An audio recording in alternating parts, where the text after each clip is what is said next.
All right, good morning. The weather just turned radically here in Texas.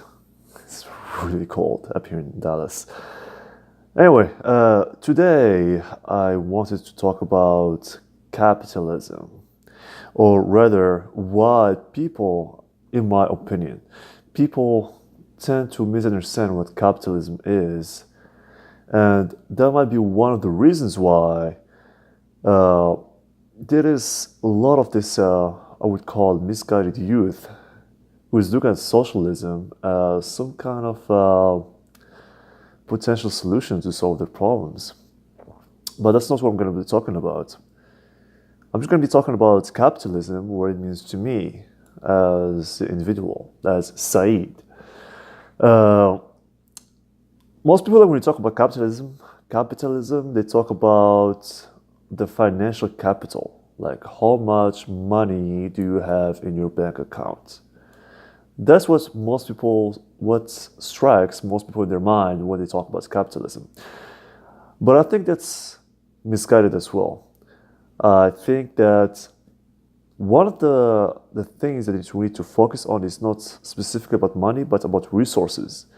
And the thing about resources, there are different types of resources that one can require. And it's not necessarily just money. It's not necessarily just financial. Money is a tool.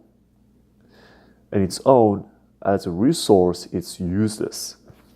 I don't know, like who said that, like I heard it from somewhere, but someone said that cash is trash. Cash is not king, cash is trash. Cash on its own, money on its own, is useless unless you trade it for other services or goods that gets traded in their turn again. So there are two resources or two type of capitals that I would like to discuss today. One is a skill capital and the other one is a network or a social capital. I think a lot of people, when they say that the youth or people need to go to college, uh, college on its own is not necessarily what's going to fix your problems. What people earn from going to college is the skill they might acquire during their 4 or 5 or how many years they spend in college. Yes, you will learn like how to write in a higher level or a higher degree, like more professional writing level. You understand like how to read at a higher level, count at a higher level. You start like learning and expressing a higher level of thoughts, maybe more technical level of thoughts if you're like in the STEM fields, whatever it is.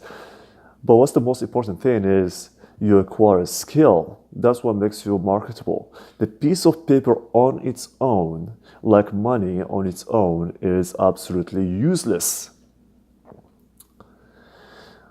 So, for the skill capital, why is it so important? The skill capital will help you to market yourself in a way that you have tools and strategies so that you can solve other people's problems. People are willing to exchange money for saving the time it's going to take them for their turn to learn and sharpen their skills so that they can solve that problem. If they don't have those skills to solve the problem, they have two choices. Either they need to train themselves to start solving that type of problems, or they are going to hire someone to solve the problem for them. So you can see here like how capitalism is very effective in making problems disappear or making new ones to reappear. Depends on your perspective how you look at it. But just that exchange of resources, that's what matters the most. And that's why I think capitalism in its essence has a much higher value to society than just applying socialism. Yeah, socialism might be good where you have this society, there's more, how do we express it? this like society, like everyone like is nice. Everybody's like trying to help each other. Like if you have less than me, I'll help you out by giving you more so that you be able to sustain yourself. On paper, it might sounds good and nice. It's like a fairy tale, but in reality, we always have problems, and people need the motivation to solve your problem. So, for example, if I have the skill of software engineering, I'm able to automate a lot of tasks. So there's like mundane tasks that people spend hours or even days, maybe months trying to solve that problem. I can make the machine to solve it for you for much cheaper and for a much faster and more effective way than how a human or an animal will do it. So that's the trade we're making over here. You are going to hire me so I can build a machine that's going to solve your problems in a more effective way, rather than you're going to you either going to apply an ineffective way to solve the problem, like through either manual labor or whatever it is, or two, by you going through the training. As a business owner, you are going to spend your time just trying to learn how to automate the machine instead of hiring another person. So you're going to say like, okay, I'm going to save a lot of money by learning. I mean, it's good to learn, don't get me wrong. Like learn as much as you can, even for myself, like outside of software engineering discipline, I'm trying to learn other stuff. Like for example, marketing or business, or like how to do taxes or sales. I'm trying to learn that like every day. Like every day I learn listen to podcasts or stuff like that, but that's not the problem here. What I'm saying is, so for example, if I have a business, I have a software, but I need to market it. I, I'm not good at marketing. I need to hire someone to scale that marketing effort, to sell the product that I'm building. So that's one. So scale capital is very important. And that's going to be the basis of your net worth. The next thing that we need to discuss is your social capital. Your social capital, it will work as a multiplicative force that's going to increase the worth of your scale capital. I think everybody I've heard the saying that it's not about what you know, it's about who you know. It does not belittle what you know, but what you know without having who you know, or who knows you, rather say, who knows you and knows your worth. If nobody knows you, nobody knows the service that you can provide, the product that you can produce, they are absolutely useless, because they won't be able to solve those skills, those products, they won't be able to solve the problems they are intended to solve. So when working with these two dimensions, or these two different capitals, you have to keep in mind the worst case scenario is that you have low scale capital and you have low social capital. In that case, there's a big problem. I don't think anyone need to know that they need to fix it. So what you need to do, you need to go to the other level, the other dimension, where you have high scale capital and high social capital. You need to know what you're doing, and you need to know people who know what you do, what you are doing, what you are able to do, what you are able to accomplish. So you need to raise up those two skill capitals all together. So this is going to be the base of your worth, and then people who multiply, they will be able to scale you, or they will help you to scale this skill capital.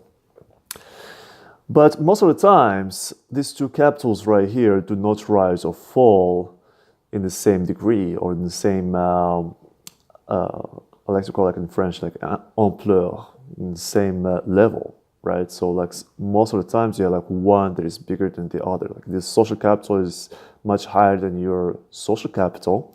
That's why I notice a lot with technical people, engineers, including myself. Like most of the day, you're really good at what you're doing. You are in front of your computer, you're solving problems, you're honing your skills, and you're really good at C++, Java, like someone who comes by like and give you a problem, or you see a problem, you're able to solve it very effectively. You're amazing. You are absolutely a rock star. But a rock star needs an audience. Otherwise, it's not a rock star. So if nobody knows what you're doing or how good you are at what you're doing, there is a problem. And like where I notice most of these cases right here are people are not happy with what they're doing, or like they're not happy with where they are within the organization. Most of the times there's this frustration that you want more recognition from other people and you're not getting it. And here's the reason why, if you listen to this, is because your social capital is very low, where your skill capital is very high. You are very aware that your skill capital is high. You know what you're capable of. But you're saying that I'm not getting these opportunities, that these problems that I can solve because my social capital is very low. People don't know me. They don't know who I am. They don't know what I am capable of. So that's the problem that you need to solve. On the other hand, you have people who are like really good. They're like social butterflies. They're like very high social capital, but they have very low skill capital. These are the people who say that they can talk the talk, but cannot walk the walk, right?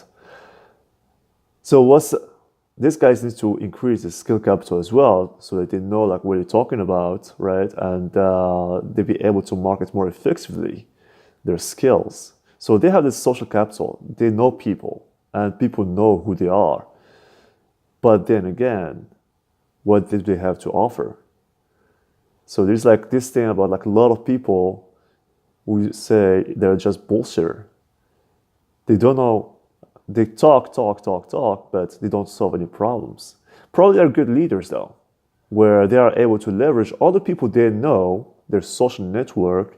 They're able to leverage other people to connect them with other people who have problems, people with skills to solve the problems, with people who have the actual problems, and be the middleman and benefit from it. But that's a skill on its own as well, right? So if you happen to be in this situation right here, so you have to be very mindful of it. Like one of the traps in this situation is that by having a very high social capital, even for like people with high technical capital, if you have like a very high social capital, you might be like have a really high ego and think that people think that I'm good because a lot of people are pointing towards me, but it might not be necessarily the case. So the trap over here is that a lot of people are going to rely on you to solve their problems, but you won't be able to solve their problems because you don't have the technical skill. So at the end, you need to invest on those two skills. And that's what the conclusion that you come to is, that for you to be able to grow, you need to continuously invest in yourself, invest in your skills. When you talk about capital, it's not just financial. A lot of people just talk about like financial capital. When you say like invest in yourself, pay yourself first before you pay anybody else, you need to invest in yourself. You need to help yourself grow by investing in all those capitals. And once you start investing in your skill capital, your social capital, start networking with people, start reading books, and keep on doing that again and again and again, and accumulate all those skills and capital and all that worth, increase your net worth, so that you'll be able to solve bigger problems and create new cash flows. And there you go. Your financial situation will be solved. Anyway, I think I went in and out in this subject a lot. I did not focus on one topic. Kind of start like talking in and out of the topic and guys out of the topic a little bit. But if you're happy to be watching this video, thank you very much. I really appreciate it. And I hope that you learned something from it. And if you have any comments, don't forget to share your comments. I truly appreciate any comments. All right. Have a good weekend.